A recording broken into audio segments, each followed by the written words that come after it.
దేవుని పిల్లలుగా మనం దేవునితో చక్కటి సంబంధాన్ని మనం ఏర్పాటు చేసుకుందాం. వాక్య భాగముల నుండి హెజ్జర గ్రంథము 10వ అధ్యాయము మొదటి వాక్యముల నుండి 5వ వాక్యం వరకున్న మాటలు చదువుదాం. హెజ్జర గ్రంథము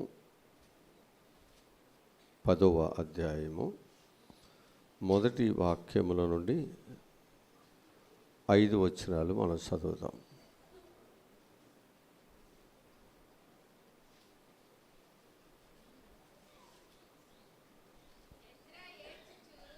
ఎర్చరా ఏడ్చుచు దేవుని మందిరం ఎదుట సాష్టాంగపడుచు పాపము ఒప్పుకొని ప్రార్థన చేసెను. ఇశ్రాయేలీలు పురుషులు స్త్రీలు చిన్నవారు మిక్కిలి గొప్ప సమూహముగా అతని యొద్దకు కూడి వచ్చి బహుగా ఏడవగా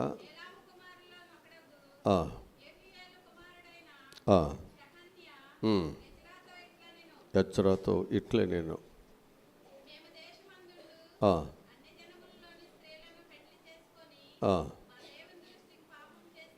మా దేవుని దృష్టికి మేము పాపము చేసితిమి. అయితే ఈ విషయంలో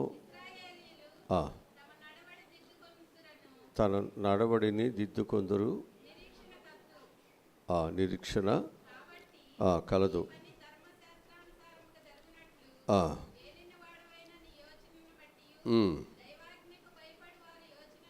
బట్టి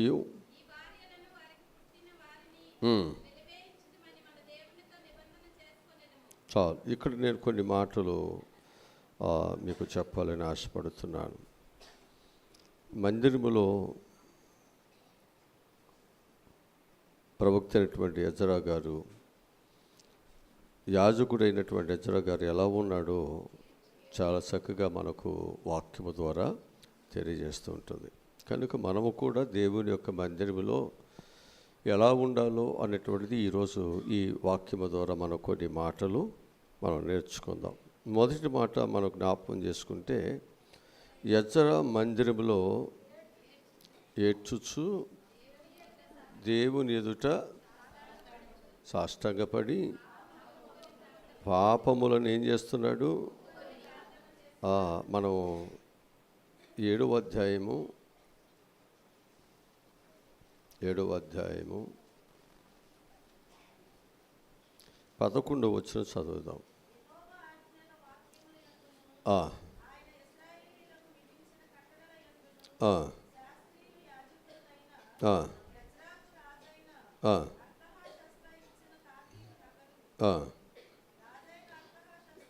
21వ వచనం చదువుదాం.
చాలు. ఇక్కడ మనం జ్ఞాపకం చేసుకుంటే, ఎజ్రా దేవుని యొక్క మందిరములో ప్రజల యొక్క క్షేమం కొరకు ఆయన ఏడ్చుచు ప్రార్థనలు చేస్తూ, ప్రజలందరూ కూడా ఏం చేయాలి అంటే దేవుని మందిరములోకి రావాలి. దేవుని మందిరములో ఉన్నటువంటి వారందరూ దేవుని ఆశీర్వాదాలతో నింపబడాలి. ప్రతి ఒక్కరూ కూడా శాపములో ఉన్నారు, పాపములో ఉన్నారు. ఆ శాప పాపములన్నీ మరి దేవుడు తీసివేసి తన బిడ్డలకు మంచి జరిగించాలి అని చెప్పి యాజకుడుగా ఎజ్రా ఏం చేస్తున్నాడంటే దేవుని మందిరములో ప్రార్థనలు చేస్తూ అప్పటి కాలము ఏం చేస్తున్నారంటే దేవునికి వారు బలులను అర్పించేవారుగా ఉన్నాడు. అంటే మనందరము కూడా ఏం చేయాలి అంటే దేవుని యొక్క మందిరములో ప్రజల యొక్క క్షేమం కొరకు క్షేమం కోరేటువంటి వారుగా మనం ఇక్కడ చేరి అందరి యొక్క క్షేమం కొరకు మనందరం కూడా ఏం చేయాలి, ప్రార్థనలు చేయాలి. వారి కొరకు మనం ఏం చేయాలంటే మన యొక్క జీవ బలులను వారి కొరకు మనం ఏం చేయాలి, అర్పించవలసినటువంటి బాధ్యత మన మీదే ఉంది. హెబ్రీయులకు రాసిన పత్రికలో 10వ అధ్యాయము 11వ వాక్యాన్ని మనం చదువుదాం.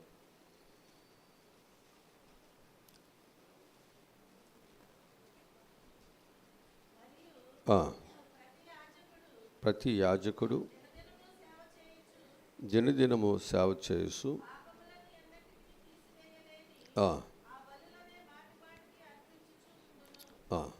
ఇక్కడ మనం ఏం చేస్తున్నామంటే పాపములను తీసివేయలేటువంటి ఆ బలులనే మాటికి మనము అర్పిస్తున్నాం.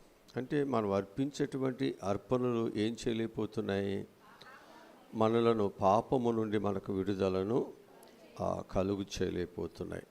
అందుకే ఆ పాపము నుండి మనకు విడుదలను కలుగు చేయలేనటువంటి కొన్ని బలులు మనం దేవుని మందిరంలో అర్పించడం బట్టి మన యొక్క జీవితాలలో ఏమీ ప్రయోజనము లేదు. కానీ మన పాపము నుండి మనకు విడుదలను కలిగించటానికి మన ప్రధాన యాజకుడైనటువంటి ప్రభువైనటువంటి యేసుక్రీస్తు వారు ఎలా ఉన్నాడు అంటే నీ పాపముల కొరకు నా పాపముల కొరకు ఆయన సిలువలో ఆయన మరణించిన వాడుగా ఉన్నాడు.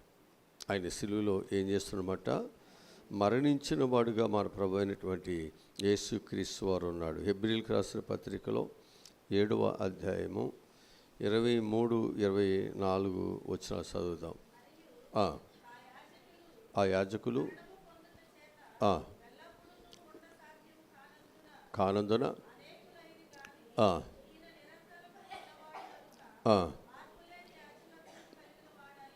చూసారా, ప్రభు అయితే ఎప్పుడు ఉంటాడు కదా, యాజకులైతే ఎప్పుడు ఉండలేరు. అందుకే ప్రభు అయిన యేసుక్రీస్తు వారు ఏం చేస్తున్నాడు, నిరంతరం ఉంటూ తన ప్రజల కొరకు ఏం చేస్తున్నాడన్నమాట. హల్లెలూయా, హల్లెలూయా. కనుక మనము కూడా నిరంతరము దేవుని యొక్క మందిరంలో ఏం చేయాలి, చక్కగా మనం ప్రార్థనలు మంచిగా చేయాలి. అందరి క్షేమం కొరకు చేయాలి. అందరి యొక్క కుటుంబాల క్షేమం కొరకు మనం ఏం చేయాలి, మన యొక్క జీవ బలులను ఇక్కడ మనము అర్పించాలి. మనము యోబు విషయంలో మనం జ్ఞాపకం చేసుకుంటే యోబు ఏం చేశాడు, తన కుటుంబం కొరకు తానే ఒక యాజకుడయ్యి తన ఇంట్లో ఒక బలిపీఠాన్ని కట్టుకొని ఏం చేస్తున్నాడు, బలులను అర్పిస్తూ తన కుటుంబాన్ని మంచి క్షేమ అభివృద్ధిలోకి తీసుకువెళ్ళాడు. తన కుటుంబానికి ఒక చక్కటి ప్రాకారముగా తాను ఉంచబడ్డాడు. ఈరోజు నీవు నేను మనందరం కూడా ఏం చేయాలో తెలుసండి. నీ కుటుంబ క్షేమం కొరకు, నీ బిడ్డల క్షేమం కొరకు కోరినటువంటి మనము ఆశపడుతున్నట్టు మనం ఏం చేయాలంటే మన కుటుంబమునే ఒక దేవాలయముగా, నీవే ఒక దేవాలయముగా నీ బిడ్డల కొరకు మారి నువ్వేం చేయాలో తెలుసండి. నీ బిడ్డలు నిత్యము క్షేమం కొనున్నట్లు ఎప్పుడు మన వారికి ప్రార్థనలు చేయాలి, ఎప్పుడు ప్రార్థన చేయాలి. ఇది దేవుని మందిరములో ఆ దూపము ఎప్పుడూ ఉండాలి. ఆ ప్రార్థన దూపం ఎప్పుడైతే మన కుటుంబాల్లో ఉంచబడుతుందో మన కుటుంబాలు ఎప్పుడూ క్షేమముగా ఉంచబడతాయి, మన సంఘం ఎప్పుడు క్షేమముగా ఉంచబడుతుంది. దేవుని మందిరములో ఎజ్రా ఆ విధముగా తన పనిని తాను చేస్తూ వస్తున్నారు. ఎందుకని అంటే ఆ కాలములో ఇశ్రాయేలీయులందరూ కూడా వారు దేవాలయము కాలిపోటును బట్టి, దేవాలయం ప్రాకారములు కూలిపోటును బట్టి ఆ దేవాలయములో ప్రార్థన చేసేటువంటి వారు లేకపోవటం, అలాగనే ఉన్నటువంటి వారందరినీ కూడా వారు బానిసలుగా తీసుకువెళ్ళిపోవటం, చాలా భయంకరమైన పరిస్థితి దేవాలయం కలుగుతుంది. అలాంటి పరిస్థితులలో ఏం చేస్తున్నారంటే ఆ దేవాలయములో బలులు అర్పించటానికి యాజకుడుగా తాను సిద్ధముగా ఆయన ఉంటున్నాడు. ఆ మందిరం యొక్క క్షేమం కొరకు, ఆ ప్రజల యొక్క క్షేమం కొరకు ఆయన నిత్యము దేవుని మందిరములో ఆయన ప్రార్థనలు చేస్తున్నాడు. ఆ ప్రార్థన ఫలితమే తిరిగి ఆ మందిరము అలాగని బంధించబడినటువంటి ఇశ్రాయేలులందరూ కూడా విడుదల పొంది తిరిగి దేవుని మందిరంలోనికి వారందరూ రావటానికి దేవుడు సహాయం దయచేశారు. చాలామంది మరి అనేక బంధకాల్లో కుటుంబాలు ఉన్నాయి, బిడ్డలు ఉన్నారు. మరి వారందరూ విడుదల కొరకు మనం ఏం చేయాలి? దేవుని మందిరంలోకి వస్తున్న మనం ఒక బాధ్యతగా మనం ప్రార్థించాలి. ఇది ఇక్కడ మనం చేయాలి. ఆ ప్రార్థన ఎప్పుడైతే నువ్వు చేస్తున్నావో ఆ ప్రార్థన ఏం చేస్తుందంటే ఎన్నో కుటుంబాలను, ఎంతోమంది యొక్క జీవితాలని మార్చేస్తుంది, వారి బంధకాల నుంచి విడిపిస్తుంది, వారి కుటుంబాలను చక్కగా సంతోషముగా ఆనందముగా వారి జీవితాలని మారుస్తుందన్నమాట. కనుక మనము ముందుగా దేవుని ఎరిగిన మనము, దేవుని మందిరాన్ని ప్రేమిస్తున్న మనము, దేవునితో మంచిగా నడుస్తున్నటువంటి మన యొక్క జీవితాలు, మన ప్రార్థన జీవితాలు వెనుక వచ్చేటువంటి వారికి ఏం చేయాలంటే ఇలాగ నడవండి అని చూపించే ఒక మాదిరిగా మనం ఉండాలి. ఒకవేళ మనం సరిగ్గా లేకపోయామనుకోండి, వెనుక వచ్చేవారు కూడా సరిగ్గా వారు భక్తిని చేయలేరు. ఇలా ఉండటం బట్టి ఏమవుతుందంటే పలానా చర్చికి వెళ్ళేవారు మార్పు లేనివారండి అని మన మీద తరతరాలుగా ఉన్నటువంటి నింద ఇంకా కొనసాగుతూనే వస్తుందన్నమాట. అందుకు ప్రతి ఒక్కరూ కూడా నేర్చుకోవాల్సినటువంటి సత్యం ఏమిటంటే నింద ఎప్పుడు మన జీవితాల్లో అలాగే ఉండాలని కోరుకోవద్దు. నిందారహితులుగా, నింద లేని వారుగా మన యొక్క జీవితాలు ఉండాలి అని చెప్పి మార్పు కొరకు దేవుని దగ్గర మన ప్రార్థనలు మనం చేయాలి. అదే మనం ఆశపడినట్లయితే నీ జీవితంలో దేవుడు తప్పకుండా మంచి మార్పుని నీ కుటుంబానికి ఇస్తాడు. ఒక పాపాత్మురైనటువంటి స్త్రీ తన జీవితం మీద ఉన్న నింద ఏంటంటే ఆమె పాపాత్మురాలు, ఆమె జీవితం మంచిది కాదు. దేవుడి దగ్గరకు వచ్చిన తర్వాత కన్నీటితో ఆమె యొక్క పాపాలన్నీ ఒప్పుకున్న తర్వాత ఆమె యొక్క జీవితంలో ఆ నిందతో ఆమె ఉండటానికి వీలు లేదు. నీ జీవితం, నా జీవితం నిందతో ఉండకూడదు. మనం నిందతో ఉండటానికి కాదుగా దేవుడు ఇక్కడ పిలిచింది. నింద లేని వారుగా మన జీవితాలు ఇక్కడ ఉండాలి. అందుకు దేవుడు నిన్ను ఇక్కడ ఏర్పాటు చేసుకున్నాడు. కనుక మన జీవితాలు ఎలా ఉండాలంటే దేవుని మందిరంలో అనేకుల యొక్క క్షేమం కొరకు ప్రార్థనలు చేయాలి. అనేక మంది దేవుని యొద్దకు రావాలి. నీ తరువాత కూడా ఇక్కడ యాజక ధర్మం ఎలా జరగాలన్నమాట, అందరి క్షేమం కొరకే ఈ స్థలము ఉంది కాబట్టి అందరి క్షేమం కొరకు ఇక్కడ మనందరం ప్రార్థనలు మనం చేయాలి. అక్కడికి చిన్న పిల్లలు, పెద్దవారు అందరూ కలిసి వచ్చేది అని రాయబడింది. అందరూ బాధ్యత వహిస్తున్నారు, ఒకరు కాదు బాధ్యత. చిన్న పిల్లల దగ్గర నుంచి పెద్దవారు అందరూ కూడా ఆ దేవాలయంలోకి వచ్చి బాధ్యత వహించి అందరూ కూడా కన్నీటితో ప్రార్థనలు చేస్తున్నారు. నీ కొరకు దేవుడు ఎంత బాధ్యత వహించకపోతే ఈరోజు మనం ఇక్కడ ఈ విధంగా ఉండలేము. మనము కూడా దేవుని కొరకు ఆయన మందిరములో బాధ్యత కలిగి మనం కూడా ఏం చేయాలి? ప్రార్థన చేయాలి. ఇది నీ బాధ్యత. అందుకు ఇక్కడ దేవుడు నిన్ను ఏర్పాటు చేసుకున్నాడు. బాధ్యతారహితుడుగా మనం ఏదో వచ్చి వెళ్ళిపోయేవారు కాదు. ఇక్కడ ఒక బాధ్యత కలిగిన వారిని, కుటుంబం పట్ల బాధ్యత కలిగిన కుటుంబం ఎలా ఉంటుందో అలాగనే సంఘం పట్ల బాధ్యత అందరికీ ఉంటే సంఘం కూడా ఎప్పుడు కూడా వెలుగుగానే దేదీపం మనకు సమృద్ధిగా ఉంటుంది. ప్రతి ఒక్కరము కూడా ఒక బాధ్యత కలిగినటువంటి వ్యక్తులుగా మనం దేవుని మందిరంలో ఉండాలని ఎజ్రా మనకు నేర్పిస్తూ ఉన్నాడు. ఇక రెండోదిగా మనం చూసినట్లయితే ఎజ్రా దేవుని మందిరంలో ధర్మశాస్త్రాన్ని ఎరిగిన ప్రావీణ్యత కలిగినటువంటి వాడుగా ఉన్నాడు. ఎజ్రా దేవుని మందిరంలో ధర్మశాస్త్రమును ఎరిగినటువంటి ప్రావీణ్యత కలిగిన వాడుగా ఉన్నాడు. వాక్యములో ఎజ్రా గ్రంథము 7వ అధ్యాయము 6వ వాక్యాన్ని చదువుదాం.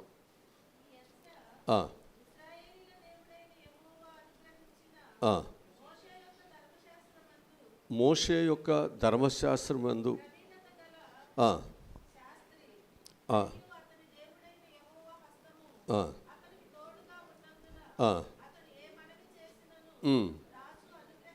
చాలు. ఇక్కడ మనం చూసినట్లయితే ఎజ్రా ఎలా ఉన్నాడు? ధర్మశాస్త్రమందు అది ఇక్కడ మనకు దేవుని వాక్యం మనకి ఇస్తుంది, దేవుని వాక్యం మనకు అందించబడుతుంది. ఇప్పుడు దీని యందు మనం ఏముండాలి? ప్రావీణ్యత మనం సంపాదించుకోవాలి.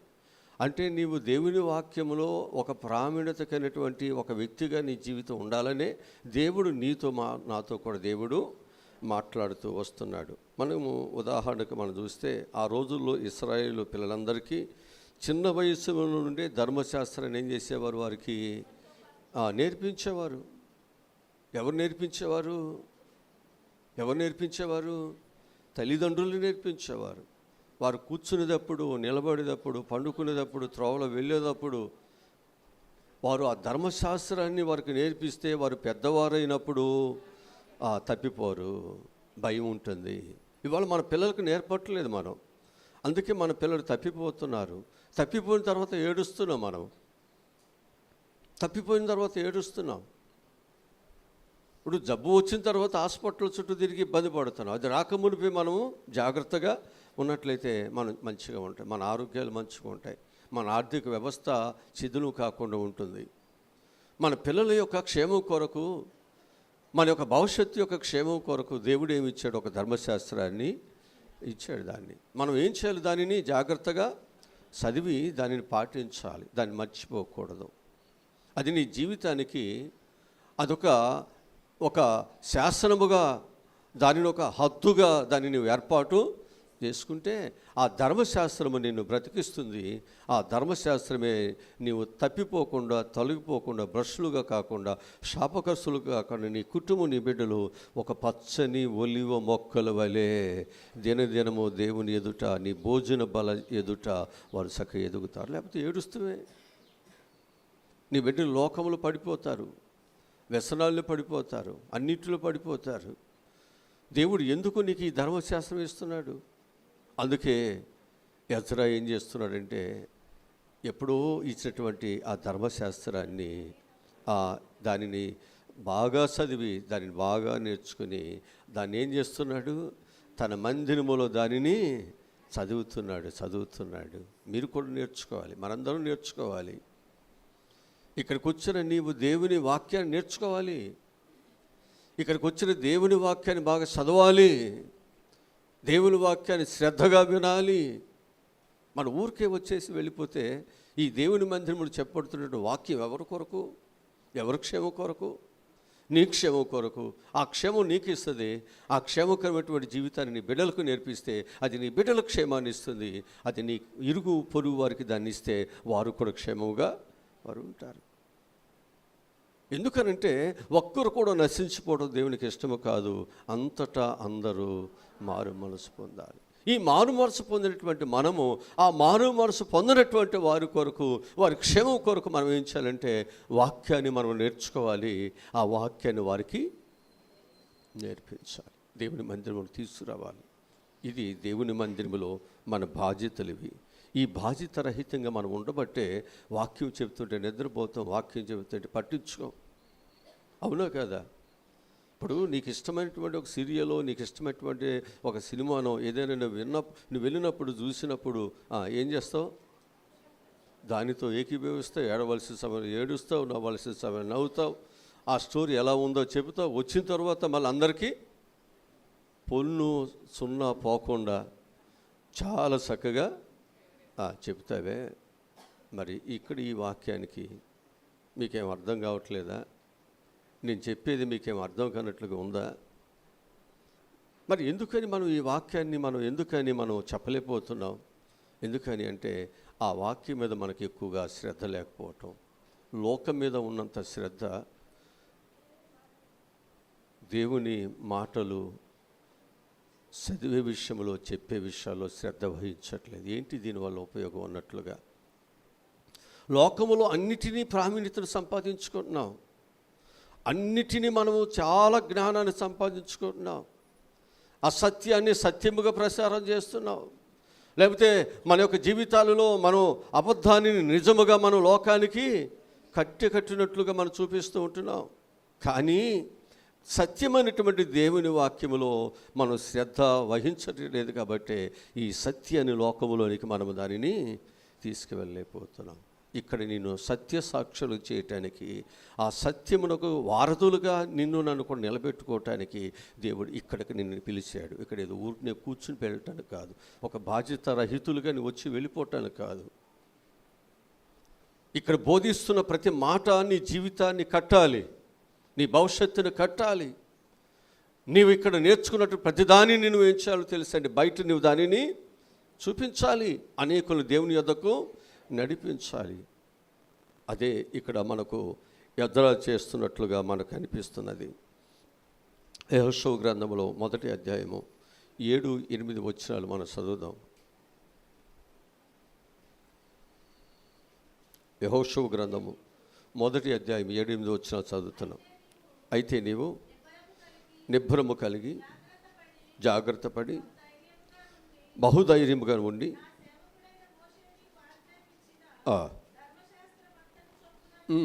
చేయవలెను,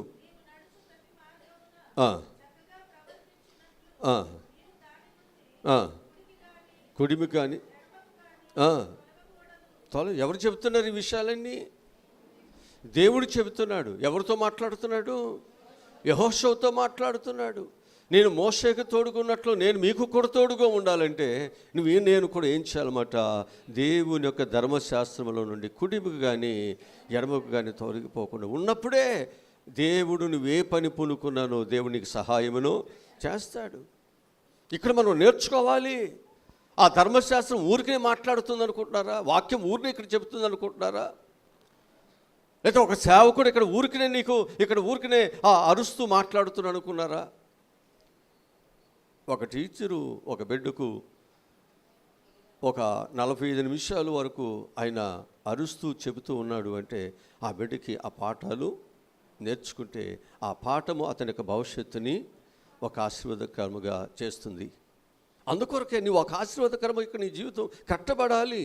శాపగ్రస్తమైంది, నిందల పాలయ్యాం. ఈ లోకములు విలువలేని మన జీవితాలు ఉన్నాయి. దాన్ని విలువగా మార్చడానికి ఆయన పాదాలు దేవుడు మనకు ఇచ్చినప్పుడు ఇక్కడ మనం నేర్చుకున్న దాన్ని బట్టే నీ జీవితంలో గొప్ప విజయము, గొప్ప మార్పు అనేది నీ జీవితాల్లో వస్తుంది. ఇక్కడ నీవు నేర్చుకోకుండా వచ్చి అలాగే వెళ్ళిపోతూ ఉంటే నీ జీవితంలో నీకు దేవుడిచ్చేటువంటి ఆశీర్వాదము పొందుకోవటానికి అవకాశం ఇచ్చినప్పటికీ కూడా దాన్ని నువ్వు కాలదనుకుని బ్రష్లు అయిపోతున్నావు. బ్రష్లు అవటానికి కాదు దేవుడు మన ఇక్కడ పిలిచింది. బ్రష్లు అయినటువంటి వారు ఒక ఆశీర్వాదకరముగా ఉండటానికి దేవుడు ఇక్కడ పిలిచాడు.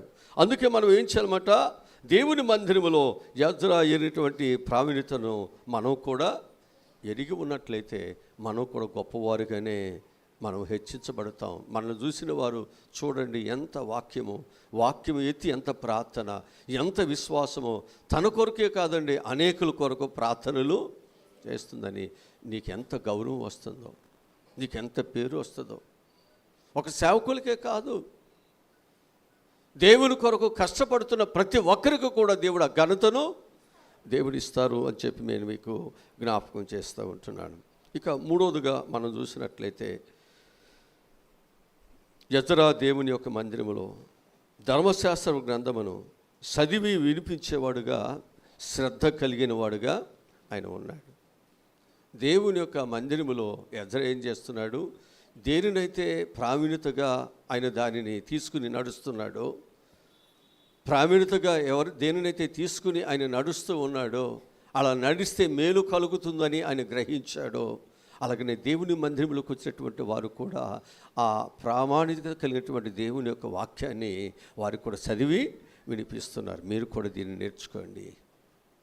దీన్ని చదువువారును వినువారును దీనిని గైకోని వారును ధన్యులు. అందుకే దావీదు దేవుని వాక్యాన్ని దివారాత్రులు దానిని చదువుతూ వచ్చేవాడు, ధ్యానము చేస్తూ వచ్చాడు. ఆ వాక్యం ఆయన ఏం చేసింది, ఉన్నతమైనటువంటి స్థితిలోనికి తీసుకువెళ్ళిపోయింది. మహారాజుగా దేవుడు ఆయనని ఆస్వాదిస్తూ ఉన్నాడు. కనుక ఈ వాక్యము దేవుడు చెబుతున్నటువంటి ధర్మ విధులు సామాన్యమైనవి కాదు. ఇది నీ జీవితానికి, నీ బ్రతుకుకు వెలుగునిస్తాయి, ఆశీర్వాదాలు తెచ్చిపెడతాయి. నీ జీవితంలో ఉన్నటువంటి ప్రతి నిందల నుంచి నీకు విడుదలను కలుగు చేస్తుంది. అపవాది వేసినటువంటి భయంకరమైనటువంటి కట్ల నుండి నిన్ను, నీ కుటుంబాన్ని కూడా కాపాడుతుంది. ఇంత విలువైనటువంటి దేవుని మందిరంలో దేవుడు అనేక సంవత్సరాలుగా మనతో మాట్లాడుతుంటే మనము దేవుని మాటను విన్ననొల్లని వారుగా మన జీవితాలు మారిపోతున్నాయి. చెప్పిన వాక్యము చదువుతున్న బైబిల్ కొంటున్నాం విలువదై, కానీ దీనిని ఏం చేస్తున్నాం? చదవము. దీన్ని మనం అసలు దీన్ని పట్టించుకోం. ఇంటికి వెళ్ళిపోయిన తర్వాత దీన్ని మళ్ళీ అక్కడ పడేస్తాం. మళ్ళీ ఆదివారం వస్తే బైబిల్ పట్టుకుని వస్తున్నాం అంతే. ఎందుకని? దేవుని మందిరానికి వచ్చేటప్పుడు క్రైస్తవుడిగా ఏం చేయాలి? బైబిల్ పట్టుకుని రావాలి. ఒకవేళ సేవకులు బైబిల్ పట్టుకురాకపోతే ఏమైనా అంటారేమోనని భయంతో, ఆ భయంతో మనం ఏం చేస్తాం? బైబిల్ తీసుకుని మనం వస్తున్నాం. కానీ అందుకొరకే కాదుగా. ఈ బైబిల్లో ఉన్నటువంటి ముత్యముల లాంటి అమూల్యమైనటువంటి విలువైనటువంటి దేవుని వాక్యాన్ని ఏం చేయాలి? అది చదివితే నీ బ్రతుకు కూడా ముత్యముగా బంగారముగా మార్చబడుతుంది. హల్లెలూయా. అందుకే ఎజ్రా దేవుని మందిరంలో ధర్మశాస్త్ర గ్రంథాన్ని గురించి ఏం చేస్తున్నాడనమాట? ఆయన చదివి వినిపిస్తూ ఉన్నాడు. నెహెమ్యా గ్రంథము 8వ అధ్యాయము 13, 14 వచనాలు చదువుదాం. 2వ దినమందు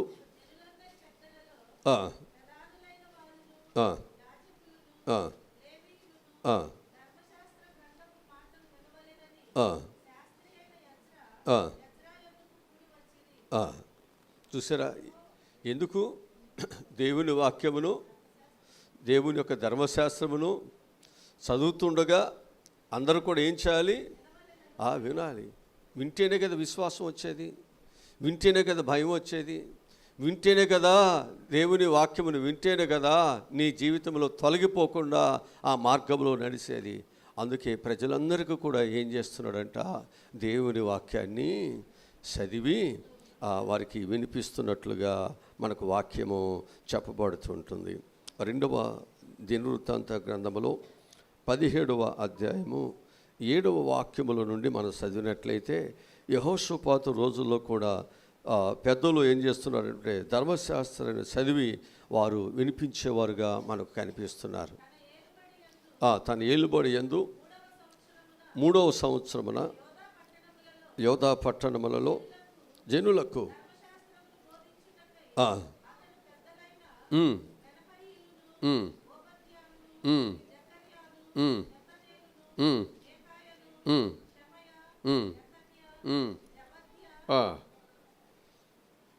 వీళ్ళందరినీ ఏం చేస్తున్నాడు? అక్కడ ఏర్పాటు తీసుకుని వీళ్ళందరూ ఏం చేస్తున్నారు తెలుసండి?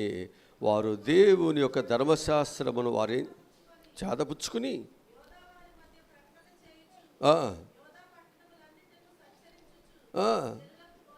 ఎందుకనంటే దేవుని యొక్క వాక్యము అనేటువంటిది అందరికీ కూడా బోధిస్తున్నప్పుడు ఆ వాక్యము వారిని ఏం చేస్తుందో తెలుసండి? వారిని కట్టడి చేస్తుంది. అయ్యో, దేవుని వాక్యం ఇలా చెప్తుంది కదా, నేను ఇలా ప్రవర్తిస్తే దేవుని యొక్క ఆశీర్వాదానికి నేను దూరం అయిపోతానేమో, దేవుని యొక్క రౌద్రము కోపం నా మీదకి, నా బిడ్డల మీదకి వస్తుందేమో అని భయం కలిగి వాళ్ళు ఏం చేస్తారో తెలుసండి? వారు ఏం చేస్తారో తెలుసు? ఆ పాపం చేయకుండా, ఆ దోషం చేయకుండా ఉంటారు. అందుకే జనులకి ఏం చేయాలన్నమాట? దేవుని యొక్క ధర్మశాస్త్రం గురించి వారికి బోధించాలి. జనులకు దేవుని వాక్యము లేకపోతే హద్దు లేక తిరుగుతారంట. వాక్యం చెబుతారు. జనులకు దేవుని వాక్యం లేకపోతే ఏమవుద్ది? హద్దు పొద్దు లేకుండా జీవిస్తారు. అందుకే జనులందరూ దేవుని పిల్లలు కాబట్టి, దేవుని స్వరూపం కాబట్టి, వారు నశించిపోవటం దేవునికి ఇష్టము కాదు. కాబట్టి ఆ ప్రజలకు మనం ఏం చేయాలంటే దేవుని వాక్యము కాపాడే దేవుని వాక్యాన్ని మన ప్రకటన చేస్తున్నప్పుడు వారు ఖచ్చితంగా క్రమము కలిగి ఉంటారు. అందుకే బాల్య దశ నుండి చిన్న పిల్లలుగా ఉన్నప్పటి నుంచే వారు దేవుని ధర్మశాస్త్రాన్ని వారికి నేర్పిస్తూ వస్తున్నారని నేను మీకు జ్ఞాపకం చేస్తూ ఉన్నాను. ఇక మనం జ్ఞాపకం చేసుకున్నట్లయితే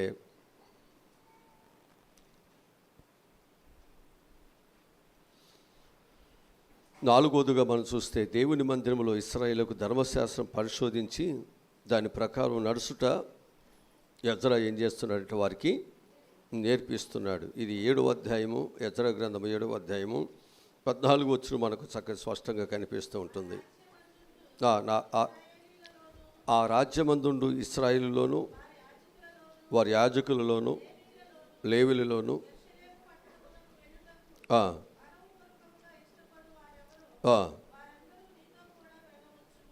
చూసారా, వారందరూ కూడా ఏం చేయొచ్చు? ఇష్టపూర్వకంగా వెళ్ళొచ్చా? అందుకే దావీదు ఏం చేశాడంటే, దేవుని మందిరంలోనికి ఆయన వెళుతున్నప్పుడు జనులందరూ కూడా ఏం చేసేవాడు? దేవుని మందిరానికి వెళదాము పిలిచాడు ఆయన. ఎందుకని అంటే, జనులు తల్లిదండ్రుల మీద తిరుగుబాటు చేయకుండా, రాజు మీద తిరుగుబాటు చేయకుండా, తనకు అప్పగించిన పనిని నమ్మకముగా వారు చేసుకోవాలి. అంటే వారిని కట్టడి చేసేది ఏది అంటే దేవుని వాక్యమే. అందుకే ఏం చేయాలి అంటే, ఆ జనులకంట దేవుని యొక్క మందిరములో వారిని ఏం చేయమంటే ధర్మశాస్త్రముల గురించి పరిశోధించి దాని ప్రకారం మీరందరూ కూడా నేర్చుకోండి. దాన్ని పరిశోధించి ఆ ప్రకారము నేర్చుకోండి. దానిని చదువుతూ పరిశీలన చేయండి. ఈ వాక్యమును నీవు జాగ్రత్తగా చదువుతూ దానిని పరిశోధన చేయండి. ఆ పరిశోధనలో నీకు సత్యము బయలుపడుతుంది, నీలో ఉన్న పాపమేంటో బయలుపరచబడుతుంది. అప్పుడు నువ్వేం చేస్తావు తెలుసండి? ఆ పాపాన్ని ఎవ్వరు చెప్పుకోకుండానే నీవు ఏం చేస్తావట? దాన్ని ఒప్పుకొని సరిచేసుకుని సరిదిద్దుకుని ఒక మంచి బిడ్డగా, ఒక మంచి ప్రవక్తనతో మన జీవితాలు ముందుకి వెళతాయి. అందుకే సరిచేసేటువంటి దేవుని వాక్యాన్ని మనం ఏం చేయాలన్నమాట ఎప్పుడు? హల్లెలూయా, హల్లెలూయా. ఐదవదిగా మనం చూసినట్లయితే, ఎజ్రా దేవుని యొక్క మందిరములో సామాగ్రి పొందుటకు ఆయన ఉత్తర్వులు పొందినటువంటి వ్యక్తిగా మనకు కనిపిస్తున్నాడు. ఎజ్రా గ్రంథము 7వ అధ్యాయము 21 నుండి చదువుదాం. మరియు నేనే ఏమనగా శాస్త్రియు ఏదైనా అడిగిన ఎళ్ళ ఆలస్యం కాకుండా. అంతేనా? ఏదైనా అడిగితే ఏం చేయాలి? వెంటనే ఇవ్వాలని చెప్తుంది అక్కడ. ధర్మశాస్త్రం చెప్పినటువంటి మాట ప్రకారముగా యాజకులు ఏదైనా మిమ్మల్ని అడిగినప్పుడు వెంటనే మీరేం చేయాలి? అంతే, వెంటనే ఇవ్వాల్సిందే, చేయాల్సిందే మాట. ఆ అధికారం దేవుడు ఇచ్చాడు. ధర్మశాస్త్రం ద్వారా దేవుడు ఆ అధికారాన్ని ఇచ్చాడు. కాబట్టి యాజకుడు ఏం చేస్తున్నాడు అంటే, ఆ ప్రజలను ఏం చేస్తున్నాడు? దేవుని యొక్క పరిసరి కొరకు, వస్తువుల కొరకు, అనేక రకాలుగా ఇది అభివృద్ధి కొరకు ఏం చేస్తున్నాడంటే, అనేక విషయాలను ద్రవ్య రూపంలో ఆ రూపాలను మీరు దేవుని మందిరానికి తీసుకురావాలి, ఇవ్వాల్సిందే. దానికి ఎవరు ఎదురు చెప్పడానికి వీలేదు. అదొక ఆజ్ఞగా మనం ఇక్కడ నేర్చుకున్నప్పుడు మనం వెనుక వచ్చేటువంటి వారికి మనం ఏం చేస్తామంటే, ఇదిగో నేను ఇలాగూ దేవుని పనిలో నేను గొప్పలేపుతూ, ఇలాగూ నేను యాజకుని యొక్క పరిచర్యకు నా వంతు నేను సహకారిగా ఉన్నాను, మీరు కూడా ఆ విధంగా సహకారులుగా ఉండండి. ఎప్పుడైతే మనం ఆ విధమైన సహకారం ఉన్నప్పుడు, దేవుని మందిరములో ఆహారం ఉన్నట్లుగా మీ 10వ వంతుని తీసుకొచ్చి దేవుని మందిరంలో ఇమ్మందా? ఏముండాలి దేవుని మందిరంలో? ఆహారం అంటే ఏంటి? దేవుని వాక్యము. మరి వాక్యం ఉండాలంటే చెప్పే సేవకుడు ఉండాలిగా. మరి ఆ సేవకుడికి మరి భోజనం కావాలిగా. మరి మనం ఏం చేయాలి? ఆ సేవకునికి తేవాలిగా. ఇవన్నీ మనకు వాక్యాలు చదువుతున్నప్పుడు మన ప్రవక్తన ఏంటి, నా ఆలోచన ఏంటి, నేను చేస్తున్నటువంటిది ఏంటి, తప్ప ఒప్ప అనేటువంటిది మనకు అర్థమవుద్ది. వాక్యాన్ని మనం చదవలేనప్పుడు, వాక్యాన్ని మనం పరిశోధన చేయలేనప్పుడు, వాక్యాన్ని మనం అన్వయించుకోలేనప్పుడు మన తప్పిదాలుగానే అలాగే మిగిలిపోతాయి, అలాగే వెళ్ళిపోతాం మన జీవితాల్లో. అందుకే మోషే తర్వాత నాయకత్వం వహించినటువంటి యెహోషువతో చెప్పాడు, ఈ ధర్మశాస్త్రంలో రాయబడినటువంటి ప్రతి మాటను మోషే గైకొన్నాడు, నీవు కూడా దానిని గైకోవాలి. ఈ ధర్మశాస్త్రం అటువంటి ప్రతి మాటను కుడిముకు కానీ ఎడమకు కానీ తొలగిపోకుండా ఉన్నట్లయితే, నేను మోషేకు తోడుకున్నట్లనే నీకును తోడుకుంటాను, నేను నీకు కూడా సహాయం చేస్తాను. ఈ వాక్యమును ఎవరు గైకుంటున్నారో వారికి దేవుడు తోడుకుంటాడు, వారి బిడ్డలకు దేవుడు తోడుకుంటారు. వారు చేస్తున్న ప్రతి పనిలో దేవుడు తోడుకోండి, ఆ పనిని దేవుడు విజయపదముగా దేవుడు మోగిస్తాడు. అందుకు మనందరము కూడా ఏం చేయాలంటే, వాక్యాన్ని మనం ప్రేమించాలి, వాక్యాన్ని గైకొనాలి. ఆ వాక్య ప్రకారముగా మనము ఒకవేళ సేవకుడు నిలబడి ఏదైనా ఆ అర్పణలను తీసుకురండి అని చెప్పగానే మరొక మాట ఎదురు చెప్పకుండా ఏం చేయాలంట, అవి ఆలస్యం చేయకుండా తీసుకురావాలి. బైబిల్ చెప్తున్నటువంటి ఆ గొప్ప మాట ఏంటి అనేది మనం చూసినట్లయితే, జనులంట దేవుని మందిరములోనికి కానుకలు తీసుకొస్తున్నప్పుడు వారంట చాలా తిన్నప్పటికీ కూడా వారికి మిగులుగా ఉన్నది అంటాడు అక్కడ కదా. దినవృత్తాంత గ్రంథంలో చాలా స్పష్టంగా చెబుతాడు. జనులు దేవుని మందిరములోనికంట వారు కానుకలు తేవటం ప్రారంభించిన తరువాత వారు చాలా తిన్నప్పటికీ కూడా వారికి ఎలా ఉందంట, మిగులుగా ఉన్నది. ఎందుకని అంటే దేవుడు ఆకాశ వాక్యాలు విప్పి పట్టజాలన్నీ విస్తారమైన దీవుల్ని నీకు ఇస్తాను. ఎందుకనంటే నువ్వు నా మాట వింటున్నావు కాబట్టి. ఇక్కడ దేవుని మందిరములో మనం ఏం చేయాలంటే ఎవరి మాట వినాలి, దేవుని మాట వినాలి. ఆ దేవుని మాట ఎవరి నుంచి వస్తుంది అంటే అక్కడ ఉన్నటువంటి సేవకుని నోటి నుండి వస్తున్నప్పుడు మనం వినాల్సిందే, మనం వినాలి. ఆ రోజున మోషే యొక్క మాటను వినకుండా వారు తిరుగుబాటు చేయడం బట్టి వారి జీవితాలు ఏమైనాయి అంటే వారు వెళ్ళవలసిన వాగ్దాన దేశంలోనికి ఆశీర్వాదంలోనికి వారు వెళ్ళలేక వారు నశించిపోయిరి అని వ్రాయబడింది. ఈరోజు నేను ఒక ఆశీర్వాదకరమైన స్థితిలోకి తీసుకువెళ్ళటానికి దేవుడు ఇక్కడ తీసుకొచ్చాడు. ఇక్కడ నువ్వు నడవలేకపోతే, నువ్వు వెనుదిరుగుతున్నట్లయితే, నువ్వు దాని మీద తిరుగుబాటు చేస్తున్నట్లయితే నీవు పొందుకోవాల్సిన ఆశీర్వాదాన్ని నువ్వు పొందుకోలేవు. అది నీ బిడ్డలకు కూడా ఆ ఆశీర్వాదాన్ని ఇవ్వలేకపోతున్నావు. జాగ్రత్త. దేవుడు ఇక్కడ నిన్ను తీసుకొచ్చింది ఆశీర్వాదాలు నీవు పొందుకోవాలి. అనేకులకు ఆశీర్వాదాన్ని నువ్వు పొంది వారికి అనుగ్రహించేవారుగా మన జీవితాలు ఉండాలి అని చెప్పి నేను మీకు జ్ఞాపకం చేస్తూ ఉంటున్నాను. ఇక ఆ రోజుగా మనం చూసినట్లయితే ఎజ్రా దేవుని యొక్క మందిరములో పాపములను ఒప్పుకునేటువంటి అనుభవం కలిగిన వాడుగా ఉన్నాడు. ఎక్కడ? దేవుని మందిరములో ఎజ్రా ఏ అనుభవం కలిగి ఉన్నాడు? పాపములను ఒప్పుకునేటువంటి వాడుగా ఉన్నాడు. ఇక్కడ మనందరము కూడా దేవుని మందిరంలోనికి వచ్చిన తర్వాత మన అతిక్రమ దోషములను దేవునికి తెలిసే ఉన్నాయి కాబట్టి ఆ తెలిసిన దేవుని ఎదుట మనం ఏం చేయాలంటే మన అతిక్రమముల దోషములను మనం ఏం చేయాలి? ఒప్పుకోవాలి. వాటిని కప్పుకున్నట్లయితే నువ్వు వర్ధిల్లలేవు. వాటిని ఒప్పుకుని విడిచిపెడితేనే దేవుడు కనికరించి నిన్ను ఆస్వాదిస్తాడు. ఈ స్థలము నీ పాపములను ఒప్పుకోవటానికి దేవుడు ఇచ్చినటువంటి ఒక పరిశుద్ధమైన స్థలం ఇది. నువ్వు కడుక్కోవటానికి, శుద్ధి చేసుకోవటానికి. నువ్వు వచ్చి అలాగే వెళ్ళిపోతే నీకు ఆశీర్వాదము కాదనమాట. మనం ఇక్కడ ఎజ్రా గ్రంథము 10వ అధ్యాయము 1వ వచనం చదువుదాం. ఎజ్రా ఏడ్చుచు దేవుని మందిరం ఎదుట సాష్టాంగపడుచు పాపములను ఒప్పుకొని ఏం చేస్తున్నాడు? మనం కూడా దేవుని మందిరంలో ఏం చేయాలి? పాపములను ఒప్పుకొని మనం ప్రార్థన చేయాలి. మోషే కూడా ఇశ్రాయేలు పాపం చేసినప్పుడు ఆ ఇశ్రాయేలు యొక్క పాప విడుదల కొరకు అంటాడు, అయ్యా నీ జీవ గ్రంథములో నా పేరును కూడా తీసేనైనా, నా ప్రజలు మీరు క్షమించకపోతే నా పేరు కూడా నువ్వు తీసేయి. ఇక్కడ ఎజ్రా కూడా తన ప్రజల యొక్క పాపము కొరకు, విడుదల కొరకు ఆయన దేవుని పాదాలు పట్టుకుని ఏడుస్తున్నాడంట, ఒప్పుకుంటున్నాడు.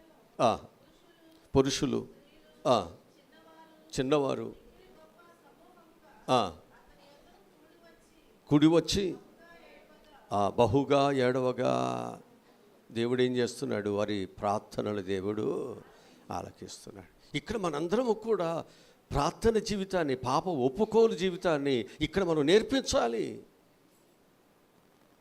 హృదయమును కఠినపరుచుకున్నవాడు కీడులో పడతాడు. ఇక్కడ మనం కఠినపరుచుకుని మన పాపములు అలా పెట్టుకుని వెళ్ళిపోవటానికి కాదు. ఇక్కడ పాపములను ఒప్పుకుని విడుదల పొంది కడుక్కుని శుద్ధి చేసుకుని ఇక్కడి నుంచి మనం వెళ్ళాలి. అందుకొరకు దేవుడు నీకు ఈ మందిరాన్ని దేవుడు ఇచ్చాడు.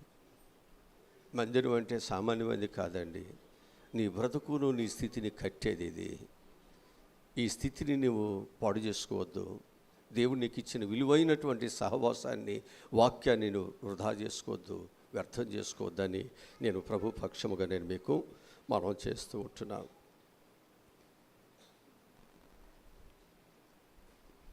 లోకాసు వార్త 18వ అధ్యాయము 10వ వచనం చదువుదాం.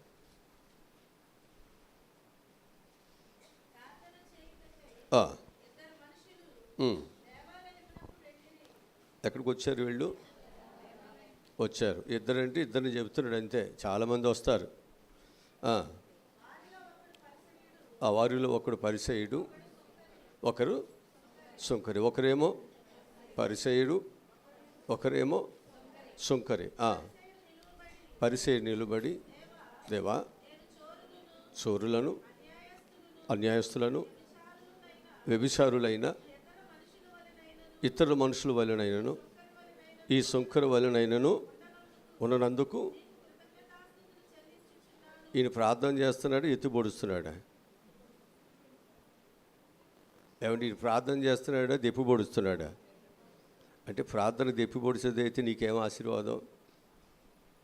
నీ పాపాలు నువ్వు ఒప్పుకుంటే నీకు ఆశీర్వాదం, కానీ ఎదుటోడు పాపాలు ఎత్తి పొడిస్తే బాగుంటుందా? యేసు ప్రభు కూడా ఏమన్నాడు? నీ కంటులో ఉన్న పెద్ద దూలం అట్టాకి పెట్టుకుని ఎదుటివాడి కంటులో నలుసు గురించి ఎందుకు ఆయన చెప్పేది? నువ్వు ఇక్కడికి వచ్చింది నీ బతుకుని సరి చేసుకోవటానికి. ఆయన చూడండి ఎట్టండి ప్రార్థన చేస్తున్నాడు. చాలామంది, కొంతమంది ఎట్టా ఉంటారంటే ప్రార్థన ద్వారా పోట్లాట పెట్టుకుంటారు ఎదుటి వ్యక్తిని పొడవటానికి. ఆమెకు తెలుసు ఈ ప్రార్థన ఎవరి కోసం చెప్తుందో చేస్తుందో. కొంతమంది పాటల్లో పోట్లాట. ఆమెకు తెలుసు ఇది నా కోసమే పాడుతున్న పాట. అంటే కొంతమంది యొక్క జీవిత విధానాలు ఏం చేస్తారంటే దేవుని మందిరములో ఈ విధముగా తెలివితేటలతో, వాక్యముతోనే ఒక సేవకుడు ఇట్లాగే వెళుతుంటే పోట్లాడుకుంటున్నారంట. బాగా ఇద్దరు రక్షణ పొందిన వాళ్ళే. ఈలోగా అయ్యగారు వస్తున్నాడంట. ఈలోగా అంటే ఏమంటుందంట, నీకే స్తోత్రము ప్రభా, నీకే స్తోత్రం అంటుందంట. ఇదేదో కొత్త బూత్ అనుకుంటా అని చెప్పేసి ఆమె కూడా మీ నాన్నకి స్తోత్రము, మీ ఆవిడికి స్తోత్రం, నీ పిల్లలకు స్తోత్రం అంటే మొదలుపెట్టిందంట. పోట్లాట. వాస్తవంగా నేను కూడా ఇట్లాగే పోట్లాడుకుంటుంటే వెళుతుంటే పక్కంటే ఆమంటుంది, అయ్యగారు వస్తున్నాడే అని అంటే ఆమంటుంది, అయ్యగారి అరగడే అంటే ఏమన్నా ఇవన్నీ అరగలేదా? ఇప్పుడు అయ్యగారు అయ్యాడు. కానీ వాస్తవమే నన్ను అందండి. ఇక నేను అలాగ చూడగలనా? తలకు ఉంచుకుని కాముగా వచ్చేసానండి. వాళ్ళేం ఆగలా. అయ్యగారు వస్తున్నాడు, కనీసం వాళ్ళకి వీడియో కూడా ఏమీ లేదు. లేకపోగా అయ్యగారు ఎరగడు ఏంటి అని అంటుంది. అంటే నేను కూడా బాగా పోట్లాడతానని. కనుక మన జీవితాలలో మనం ఏమైపోతున్నాం అంటే, మనం దేవుని యొక్క మందిరములో మనం చూపించవలసిన మాదిరిను మనం చూపించలేకపోవటం బట్టి అనేక మంది చెడిపోతున్నారు. అనేక మంది దేవుని మందిరములో వారు మార్పుని వారు తెచ్చుకోలేకపోతున్నారు. కనుక దేవుని మందిరం అనేది నిన్ను మార్చటానికి, నేను తినగా నిలబెట్టడానికి అనేకులను తిన్నగా నిలబెట్టేవారుగా. అందుకంటే వాక్యములో నువ్వు నిలబడు, అనేకులను నిలబెట్టు. మనం నిలబడాలి, మంచిగా నిలబడాలి. అనేకులు కూడా మనం ఏం చేయాలి? మంచివారుగా నిలబెట్టాలి. ఇది మన బాధ్యత. ఎవరు నరకానికి వెళ్ళకూడదు, అందరూ కూడా పరలోకానికి వెళ్ళాలి. అది దేవుని యొక్క ఉద్దేశం. ఆ ఉద్దేశాన్ని ఆయన బిడ్డలుగా మనం కూడా ఏం చేయాలి? దానిని మనం నెరవేర్చాలి. ఇది మన బాధ్యత.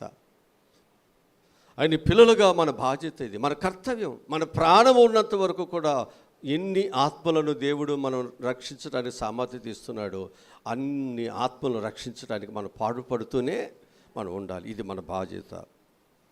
చివరిగా మనం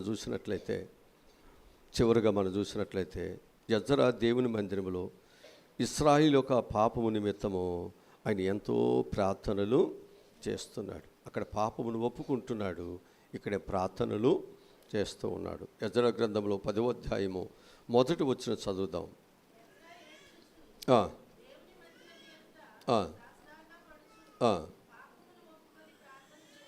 అది ఇక్కడ మనం ఏం చేయాలి అంటే, దేవుని యొక్క మందిరములో మనం ఖచ్చితంగా మన ప్రార్థనలు మనం చేయాలి. జనులు హద్దు లేక తిరుగుతున్నప్పుడు వారిని కంట్రోల్ చేసేటువంటి వారు ఏ తల్లిదండ్రులు, పెద్దలు ఎవరు లేనప్పుడు మనం ఏం చేయాలి? కంట్రోల్ చేయగలిగి దేవుని దగ్గరికి వచ్చి మన ప్రార్థనలు మనం చేయాలి. వారు మార్పు కొరకు ప్రార్థన చేయాలి. వారి ఆ పాప శాపములో ఉన్నటువంటి స్నేహాల నుండి, పరిస్థితుల నుండి వారి విడుదల కొరకు మనం వారి కొరకు ప్రార్థనలు మనం చేయాలి. మన ప్రార్థన అనేకులను మారుస్తుంది, పరిస్థితులనే మారుస్తుంది. కనుక ప్రతి ఒక్కరూ కూడా చేయాల్సింది ఏంటంటే, నీ మందిరములో ఎక్కువ ప్రార్థన ధూపం అనేది ఇక్కడ వేయబడుతూ ఉండాలి. అందుకు దేవుడు నిన్ను ఇక్కడ ఏర్పాటు చేసుకున్నాడు. ఏమి మనం చేయకోకుండా ప్రార్థన అంటే మూసుకేసుకుని నిద్రపోవటమో, ప్రార్థన అంటే ఇష్టమైనటువంటి స్నేహితులు ఇద్దరు మూసుకేసుకుని మాట్లాడుకుంటారు ఇక్కడే. ఎందుకని అంటే, నేను కళ్ళు తెరిచి ప్రార్థన చేస్తాను కాబట్టి మీ సంగతులన్నీ తెలుసు. మీ సంగతులన్నీ నాకు తెలుసండి. కొంతమంది అట్టాగే చేస్తారు. వాస్తవా కాదా? వాస్తవే. భలే మాట్లాడుకుంటారు. వీళ్ళిద్దరు ప్రార్థన చేయలేక వీళ్ళే ప్రార్థనలో ఉండాలనుకుని ముసుకేసుకుంటారు కదా. పిల్లి కానీ దానిలో తలకాయ పెట్టేసి అసలు నేను ఎవరు కనపడలేదు అనుకుంటుందంట. ఈపి మీద ఒక కర్రతో కొట్టగానే అందరికి కనపడతారా నేను అనుకుంటుందంట. చాలామంది యొక్క పరిస్థితి అట్లాగే ఉంటుంది. బైబిల్ మనకు బోధిస్తున్నటువంటి మాట ఏమిటంటే, నిర్గమాకాండము 32వ అధ్యాయము 31-32 వచనాలు చదువుదాం. 31-32 వచనాలు చదువుదాం. అప్పుడు మోషే అయ్యో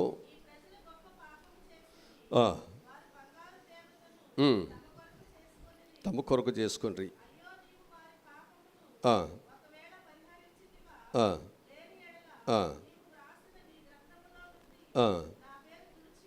చూసావు ఎంత బాధ్యతగా ప్రార్థన చేస్తున్నాడండి. ఆడిపోతే పోయాడు, ఆడి సంగతి నాకెందుకు అన్నాడా? ఏం చేశాడు? దేవుని దగ్గర, అయ్యా వారిని క్షమించకపోతే నా పేరు కూడా తీసేయి, నన్ను కూడా నరకంలో పడేసాయి, అంతేనా అన్నది. కనుక మన అందరము కూడా ఒక బాధ్యతగా ప్రార్థనలు మనం చేయాలి. ఆ ప్రార్థన నిస్వార్థముగా ఉండాలి. అనేకుల యొక్క రక్షణార్థముగా ఆ ప్రార్థన ఉండాలి. అంతే తప్ప ఆ సొంకరిలాగా మనం ప్రార్థన చేస్తే ఎట్లా? సొంకర పరిసేయుడులాగా. సొంకరు ఏం చేశాడు? అన్నాడా లేదా? కనుక అర్పించిన దానిని దేవుడు స్వీకరించాడా? అర్పించవలసిన హృదయాన్ని దేవుడు స్వీకరించాడా? అతడు జీలకర్రలోనూ అన్నిటిలో ఇచ్చాడు కానీ హృదయాన్ని ఇవ్వట్లా. కానీ ఇతడు ఏం చేశాడు? ఆ జీలకర్రలో అన్నిటిలో ఇవ్వలేకపోయాడు కానీ ఆయన హృదయాన్ని దేవునికి సమర్పణ చేశారు. దేవునికి కావాల్సింది ఏంటో తెలుసండి, నీ హృదయాన్ని దేవునికి సమర్పణ చేయండి పరిపూర్ణంగా. అప్పుడు నీ హృదయమును దేవునికి పరిపూర్ణంగా సమర్పణ చేసినప్పుడు నువ్వేం చేస్తావంటే దేవుని ప్రేమిస్తావు. అప్పుడు దేవునికి ఏం చేయాలో, దేవుడు ఏది చెబుతున్నాడో, ధర్మశాస్త్రం ఏం చెబుతుందో, దేవుని వాక్యం ఏం చెబుతుందో అది ఖచ్చితంగా పాటిస్తావు.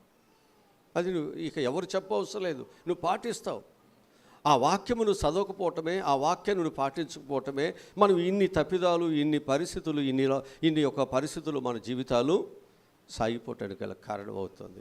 అందుకే దేశంలో ఉన్న ప్రతి ప్రజలకి దేవుని యొక్క ధర్మశాస్త్రాన్ని వాక్యాన్ని చెప్పాలి. వారికి చెప్పినప్పుడే వారందరూ కూడా ధర్మశాస్త్రమును తప్పిపోతే దేవుని యొక్క ఉగ్రత ఈ విధంగా వస్తుంది. కాబట్టి మనందరూ కూడా దేవుని ధర్మశాస్త్రాన్ని మనం ఏం చేయొద్దు, సొన్నైనను పొన్నైనను తప్పిపోకుండా జాగ్రత్తగా దానిని పాటించుతాం అని అందరూ కూడా దేవుని పిల్లలుగా వారు మారు మనసులోనికి, మార్పులోనికి వారందరూ కూడా వస్తారు. దేవుడి మాటలు మన ఎన్నికలు దేవుడు దీవించునుగాక. ఆమె తల్లు వచ్చండి, ప్రార్థన చేసుకుందాం. మా ప్రభువా రక్షకుడా యేసుక్రీస్తు వారు కూడా పాపులను రక్షించడానికి గెత్సేమనే తోటలో ఆయన కూడా చెమటను రక్తం మారినంతగా ప్రభువా ప్రార్థన చేశాడు. ఆయన ప్రయాస, ఆయన కన్నీరు ఈ ప్రజలందరికీ రక్షణ కలిగించాలి. అలాగే ఇక్కడ మేము చేస్తున్నటువంటి ఈ పరిచర్య, ఈ వాక్యము, ఈ ప్రార్థన, ఈ కార్యాలన్నీ అయ్యా ఈ ప్రజలందరికీ, నైనా ఈ గ్రామ ప్రజలందరికీ ఆశీర్వాదాన్ని ఇవ్వాలి, దేవుని ఇవ్వాలి. అందుకు ప్రభా నీవు మమ్మల్ని ఇక్కడ ఏర్పాటు చేసుకున్నావు ప్రభు. కనుక మేమందరము నైనా ఆ విధంగా నడుచుకోవటానికి సహాయములను దయచేయండి. అలాగనే రేపు సోమవారం నుండి 10th క్లాస్ పిల్లలు ఎగ్జామ్స్కి వెళ్ళిపోతున్నారు. వారికి మీరే తోడుగా ఉండి వారినైనా ఆ ఎగ్జామ్స్ ప్రారంభం నుండి ఎగ్జామ్స్ అన్నీ పూర్తయ్యేంత వరకునైనా జ్ఞానమును తెలివినివ్వండి. అనారోగ్యాలు బలహీనతలు ఏమి రానియకుండా చేయండి. బిడ్డలందరూ ప్రభా మంచిగా ఆరోగ్యము కలిగి చక్కగా ఎగ్జామ్స్ రాయటానికి మంచి పర్సెంటేజ్తో బిడ్డలు పాస్ అవటం సహాయములను దయచేయమని మంచి దేవునికి, గొప్ప దేవునికి నా పిల్లలందరినీ కూడా అప్పగిస్తూ మమ్మల్ని తగ్గించుకుంటూ యేసు నామములో ఈ మనవులు ఈ ప్రార్థనలు అడిగి పొందుకుని ఉన్నాము తండ్రి. ఆమేన్.